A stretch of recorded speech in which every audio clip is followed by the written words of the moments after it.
this episode of Eddie's Customs and Restoration. So, got my CNC Plasma table, and it's doing something really annoying, which I'm about to show you. And hopefully, we can get that thing fixed. Okay, so we got a Crossfire Langmuir Systems Plasma table, and I don't have the torch height control or anything like that on this one, but we're not going to talk about that. What we're going to talk about is this. Watch. See, and I'm not all the way across, and you know, I can move up. It just doesn't let me go to the right. Look, see, it stops, give or take about, what is this, about 7 inches, give or take, from the bottom, right, or from the finish line over there. So I can't cut the full length of the 4 feet because something's going on, right? So contacted Langmuir Systems, and they told me to first switch out the Z-axis and the X-axis motor, which would be this one right there. So they told me to switch this one and that one, the cables at the box. So the box is down there.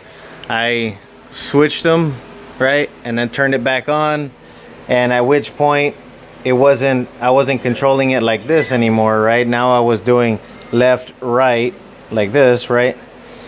And it still wouldn't bottom out, so that's not the problem.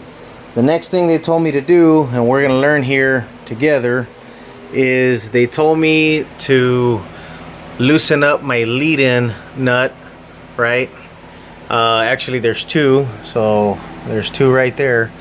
They told me to make sure that those are only hand tight, because if they're too tight, that'll cause an issue. And they didn't tell me this, but I know some other people had an issue where their screw, that long screw, was somewhat bent. Now I went ahead and looked at it as it was rotating, and it's perfectly straight. Even before I installed this, it was straight. So let's get a rotation here, and you'll see that it's tracking straight as it's rotating. See, before I run into my computer there, but there's no variation, there's no you know, flopping around or anything like that, so that's not our problem. You know, let's crash a little bit again there. See, so again, and I could try and keep going and it'll jog a little bit, but then it gets jammed. See, and then it get kind of stuck there. So I don't want to put the X-axis motor through a lot of strain, but let me get some quick tools and let's loosen that up and see how it does. And yes, before anybody mentions, I have been putting a ton of grease. As a matter of fact, I had just put some on right now. You know, let's put some on again, and let's jog it over.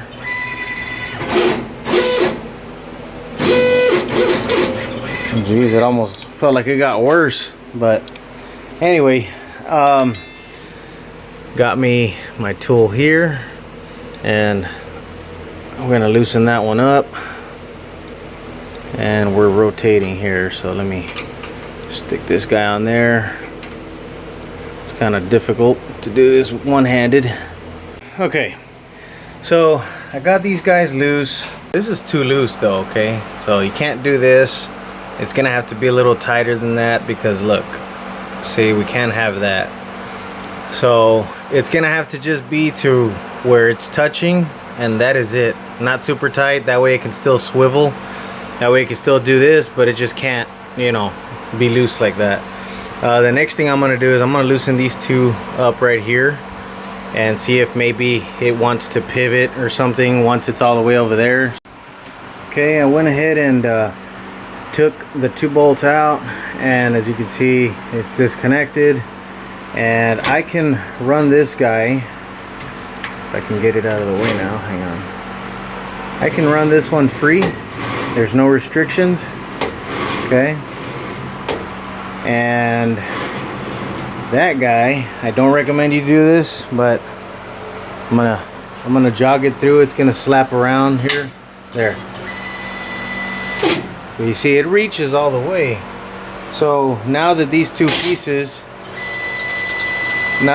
pieces are separate from each other, it actually rolls just fine. I think what's going on is this guy is not clocking properly. So I made some marks. This line was stopping right here, and this was basically our tip of our torch right there. Okay, now here's another thing I noticed. So I went ahead and did not tighten it all the way. See how here you can kind of see that I'm not fully tightened up. Okay, so there is a bit of a gap between this aluminum plate and our bracket here. Okay, so there's a gap. Now check this out.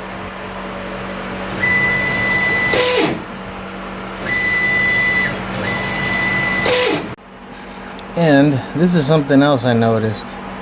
So I'm gonna loosen it up, and then look what happens when I slowly start to tighten it up.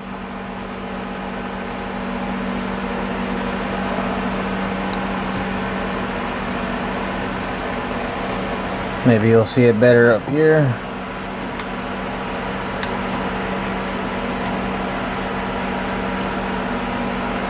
Right like this. Okay.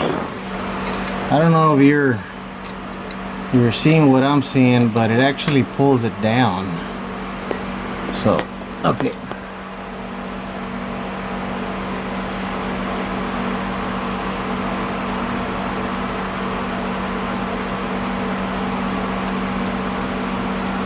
Okay, so since it's pulling it down,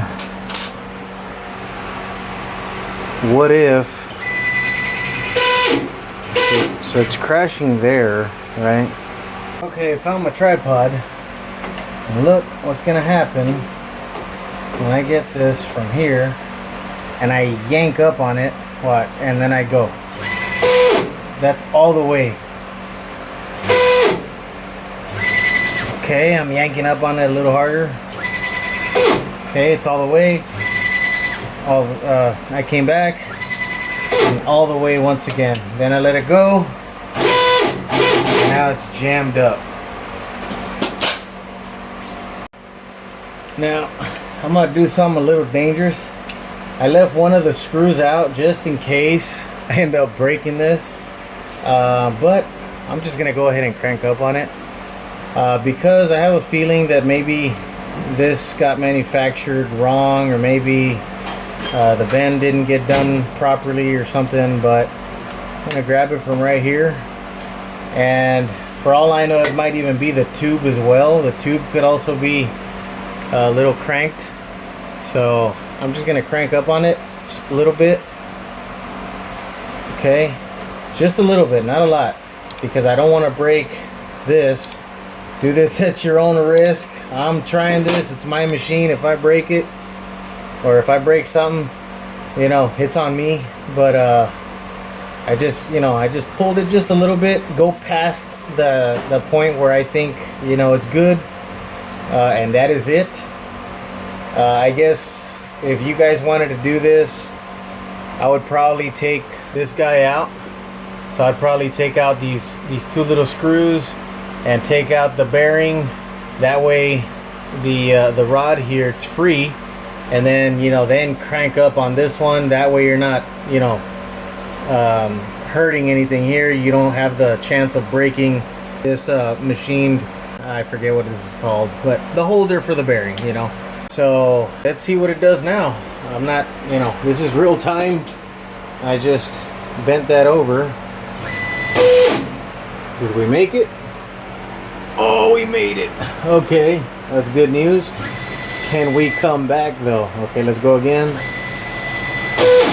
Finally. All right, let's keep jogging here.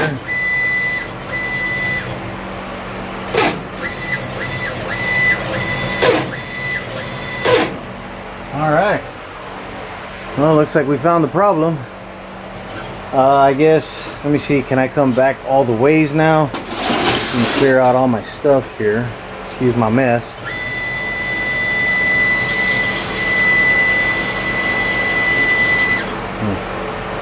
turn this guy around here.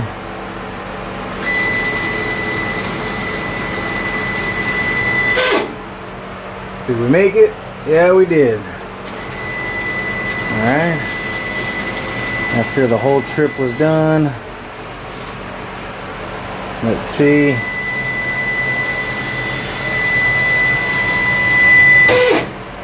And we are fixed.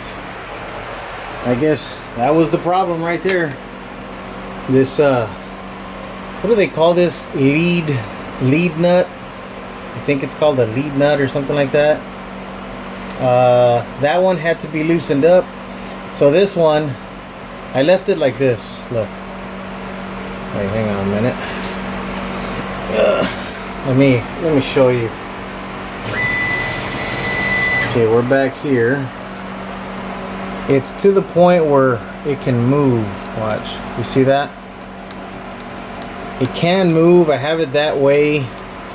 I don't know if I'm going to end up tightening it up more or not. Because it does have to be secure enough to where this doesn't go back and forth, because if not, your cuts are going to come out wrong. So I might just tighten it down just a hair more, but when I contacted Langmuir, they did tell me not to loosen it, not to tighten it up so much. So I'm assuming this should be loose enough to where it can kind of move, you know, maybe. Because if it's like this and it wants to come this way, well, what if, you know, what if, did it move? Or did it? Yeah, it does kind of move. See, and right here, can't really see there. It doesn't really have play there. So that means that this guy actually does shift throughout its movements. So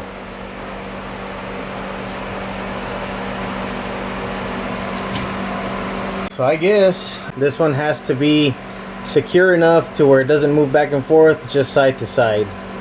And well, not gonna do any real-time cuts or anything like that. I just wanted to fix that problem because hearing this was annoying, you know, and was gonna burn up my motor and pretty much robbing me of this additional space, which now I got back. Let me see, what about up here?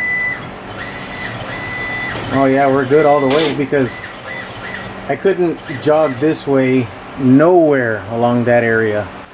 So before knocking down my light, yeah, I could not do this before over there. So problem was all here. Well, if you found value in this video, please hit that like button so it lets YouTube know that this is good content, and consider subscribing for more automotive videos. Until next time, y'all be safe.